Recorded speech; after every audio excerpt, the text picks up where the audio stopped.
housing and the urban sprawl, very much part of the conversation. Also, around the conversation of densification. Cape Town is one of the fastest growing and most in demand city in South Africa, and the growth is starting to push up against the city's physical limits. And the reality is that the CBD and the inner suburbs are effectively built up. There's very little room to expand inward. Maybe densification is the answer here.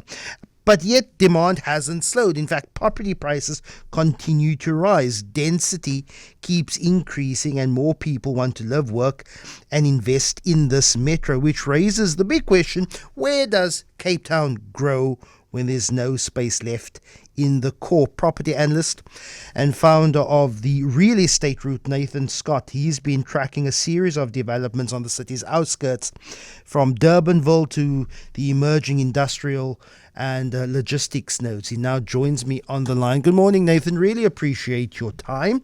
You've been tracking the development of Cape Town's outskirts. What patterns are you seeing? Anecdotally, if I drive along our major routes heading out of the city, I'm seeing some development on the N1. I'm seeing that in the Durbanville area. I'm also seeing it as it goes up to the west northerly corridor up the R27. What are you seeing? Good morning, Lester. And yes, you are 100% right. We are seeing a lot of developments up the N1 and N7 West Coast corridor. And like you said previously, we've got a little bit of a housing crisis at the moment with very little space. So we are tracking the infrastructure that is happening on the outskirts of Cape Town to see exactly where the next suburbs and areas are going to be. And it's very interesting to see the West Coast getting its first little bit of infrastructure put together with the Visserhok interchange, which is quite a big project that they've put together. They've already started. It was a 36-month project, 780 million, I believe. That's going to connect the new farmlands which they're building up on that side. And then there's also the N1. We're all familiar with the Huguenot Tunnel that's being upgraded. It's going to be put into a double dual carriage lane that is also a 5-year upgrade, and 4.5 billion is being put into that. And we've already started seeing the residential developments that are forming out in the Pole area as you come through the Huguenot Tunnel. So there is massive development that is happening up there, but it first needs to get put into the infrastructure. That's right. So that we can withhold that.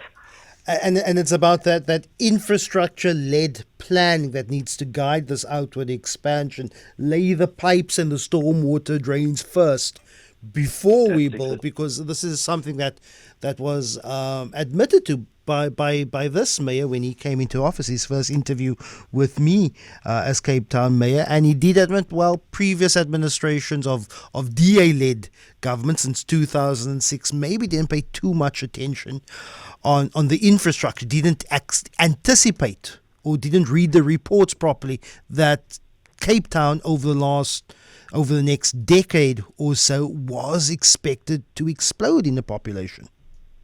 I fully agree with that. I think they didn't expect the mass amount of immigration that we are seeing at the moment that is coming to Cape Town.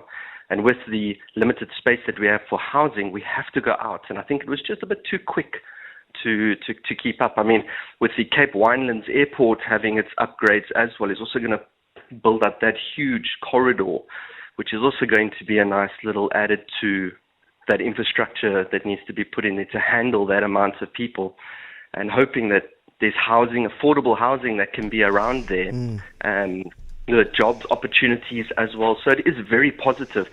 I have been getting a lot of pushback with regards to the negativity but this is all in a positive note. We are wanting more people here. We are wanting to improve the infrastructure. We wanting to see what this, would be some of those negativity in terms of urban sprawl, people living further out from what we consider to be the city centre, the CBD, where jobs are? Would that be the negativity that follows this conversation of an urban sprawl? It is.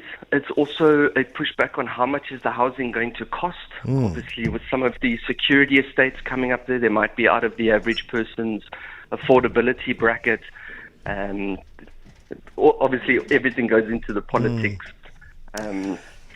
into that direction. But it is definitely with regards to space, but it comes down to there's very limited housing. We need to do something. The Cape Town CBD is condensed, and a city cannot build inwards; it has to build outwards. So you're right about, and you mentioned this potential new northern suburbs corridor. Explain what that might look like. Why is it emerging now? What areas are you talking about? That Durbanville for Santa Crowd. I'm seeing a whole lot of new business nodes, new malls, but also what used to be farmland now becoming the space for residential development.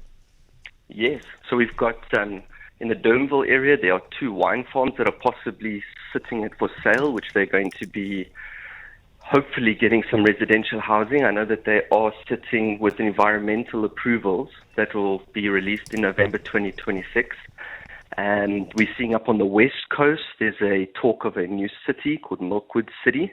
That's also a residential. There's possibly 1,200 houses, a couple of schools and universities. So we are seeing growth there. And with the Cape Winelands as well, there is industrial nodes that are going to be building up there. And where there's work, people need housing. Densification has been a conversation in terms of... I really think that many people, South Africans generally have the mindset of when I move into my 2-bedroom, 3-bedroom modest family home, I should also have a driveway, I should have a front garden, I should have a small little back garden, because that's the South African mindset. That's what independence, I guess, freedom means for South Africans. In other parts of the world, it's just an apartment. It's a densified urban living space. What about the conversation of simply just shared public amenities, taller apartments, densified living nodes? That's a very good point, and you get that CBD, and I'm exactly the same. We do like a little bit more space. I stay out in northern suburbs, not in the Cape Town CBD, and we do like our space, our driveways, our gardens, but it possibly might need to look that anything for CBD would need to be apartment living, a little bit smaller, and high skyscrapers, a tall apartment block. Yeah, and that possibly could be a way that we are looking to go. Yeah. Look, it could reach a point where we have a mega city. We have a Gauteng scenario where the lines between Midvaal, Ekurhuleni, city of Joburg and Tshwane are somewhat blurred. The Cape Metro reaching such a extent you wouldn't know the difference between a city of Cape Town Metro and a Drakensberg municipality in Paarl, or Stellenbosch municipality. That's probably what our future looks like in this part of the Southwestern Cape. Possibly.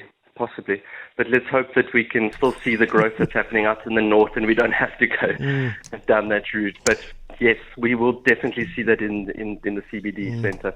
Nathan Scott, really appreciate your time. Founder of the Real Estate Route, is also a Cape Town property analyst. Find him on the socials. He's incredibly insightful on the trends when it comes to property.